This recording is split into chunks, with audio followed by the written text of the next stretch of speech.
তিন প্রজন্ম ঈদে মিলাদুন নবী ছিল না, আল্লাহর রাসূল থেকে ছিল না, সাহাবা থেকে ছিল না, তাবে তাবিন থেকে ছিল না, তিন যুগ কেটে গেল।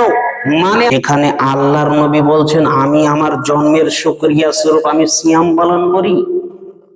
আল্লাহর রাসূলের জামানায় কি ঢোল তাবলা ছিল না? আল্লাহর রাসূলের জামানায় কি কোন রকমের গান বাজনা ছিল না?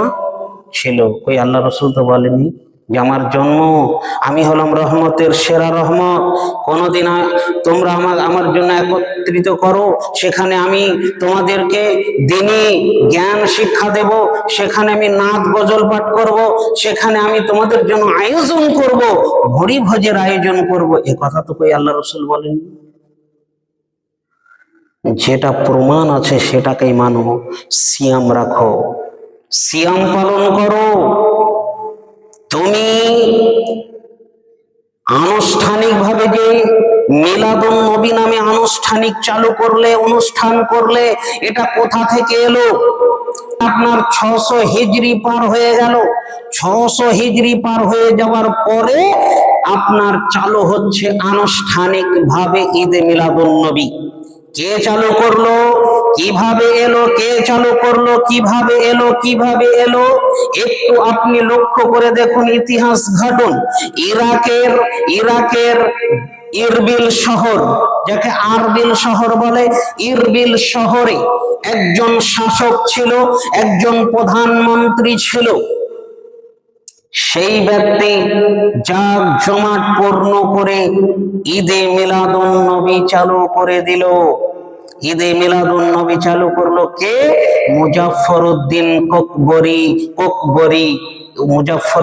কোকবরী, তার নাম। সে ইরাকের ইরবিল শহরের একজন প্রধানমন্ত্রী। সে জাঁকজমক করে 600 হিজরির পরে চালু করলো। তারপর থেকে আস্তে আস্তে, যদিও যে কথাটা বলেছি, যদিও মুজাফফরউদ্দিন কোকবরী সে নিজে শাফি ধর্মের অনুসারী, কিন্তু অন্তরটা তার শিয়া। সেই শিয়া ক্রস ফায়ার করে আমাদের ভারতবর্ষের উত্তরপ্রদেশের বেরেলি শহরে ঢুকেছে, ক্রস ফায়ার করে। সেখান থেকে আপনার এই শিয়াদের আকীদা বেরেলিদের ভিতরে ঢুকে এই ঈদে মিলাদুন নবী চালু করেছে। যেখানে সাহাবীরা করলো না, যেখানে তাবে তাবিনরা করলো না। সব থেকে বড় কথা, আলা হযরত আহমদ রেজা খান বেরলভী সে নিজে করেনি, সে শুধু বলেছে ঈদে মিলাদুন নবী করো। তোমরা কি করবে ঈদে মিলাদুন নবীতে? তোমরা করবে ফকির মিসকিনকে খাওয়াবে, তোমরা নাত গজল এবং রসুলের যে জীবনী আছে মানুষদেরকে শোনাও। আর কি করবে? তোমরা জ্ঞান শিক্ষা দাও, এতে করে মহব্বত বাড়বে রসুলের। আহমদ রেজা বেরলভী কোনদিন বলেনি যে তোমরা এতে তাজিয়া বানাও, গান বাজনা আনো, অনুষ্ঠান করে নারী পুরুষকে নিয়ে এসে নাচা গানা করো। এ কথা কিন্তু বলেনি, এ কথা কোনদিন বলেনি। সে এ কথাটাই বলেছে এগুলি করো। আপনাকে আমি কি দিয়ে বোঝাই? সুন্নি নামধারী এরা জোরপূর্বক করে ধর্মকে তারা পৈতৃক সম্পত্তি মনে করে চালাচ্ছে। এই বেরলভীদের পোশাক, এই বেরলভীদের আচার আচরণ যদি আপনি দেখেন, এই হিন্দু যাচ্ছে না খ্রিস্টান যাচ্ছে আপনি দেখতে পাবেন না। এদেরকে ভালো করে শুনিয়ে দিন যে ঈদে মিলাদুন নবী কোথা থেকে এসেছে? খ্রিস্টানদের থেকে এসেছে। ইরাকের ইরবিল শহরে ঢুকেছে, ইরবিল শহর থেকে উত্তরপ্রদেশ বেরেলিতে ঢুকেছে। এটা সংমিশ্রণ হয়ে এসেছে। যেমন আপনি দেখবেন বাজারে বয়লা মুরগি, কয়লা মুরগি, সোনালী মুরগি দেখতে পান না? এই মুরগিগুলো কি থেকে হয়েছে? ক্রস হয়ে এসেছে। তাদের অস্তিত্বটা মুছে গেছে, এরা ক্রস হয়ে এদের অস্তিত্ব হারিয়ে দিয়েছে। এরা এখন সোনালী মুরগি হয়ে গেছে, এরা এখন বয়লা মুরগি হয়ে গেছে, এরা এখন পোল্ট্রি মুরগি হয়ে গেছে।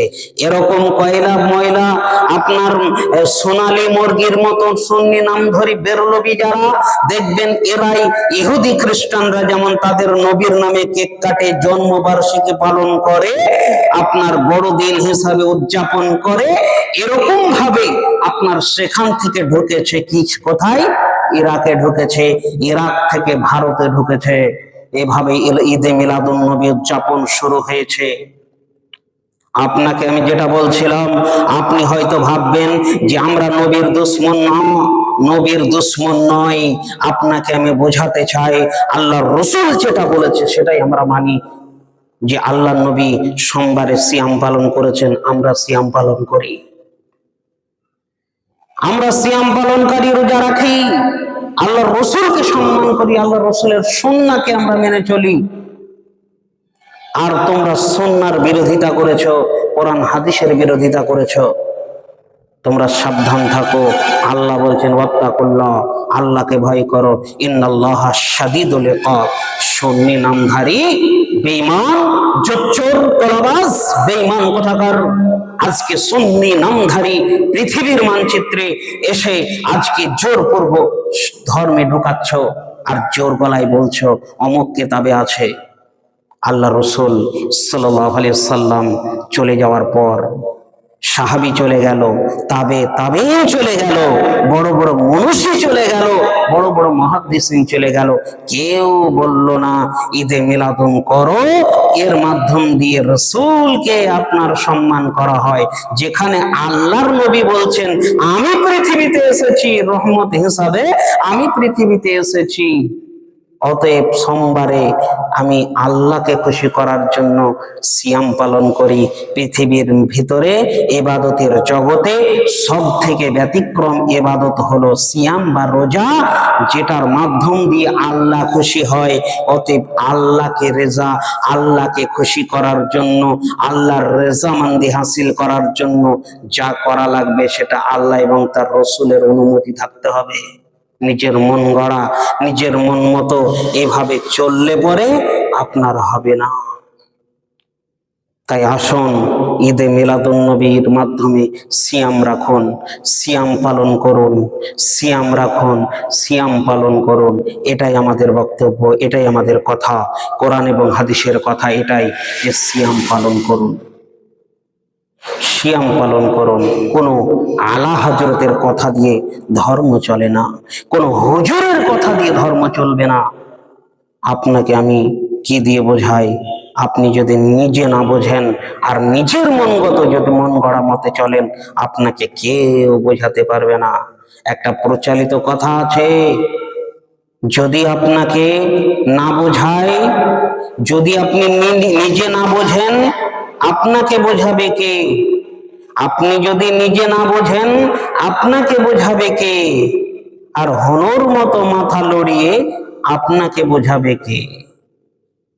হনু তো কিছুই বোঝে না, যাই বলবেন মাথা লড়ায়।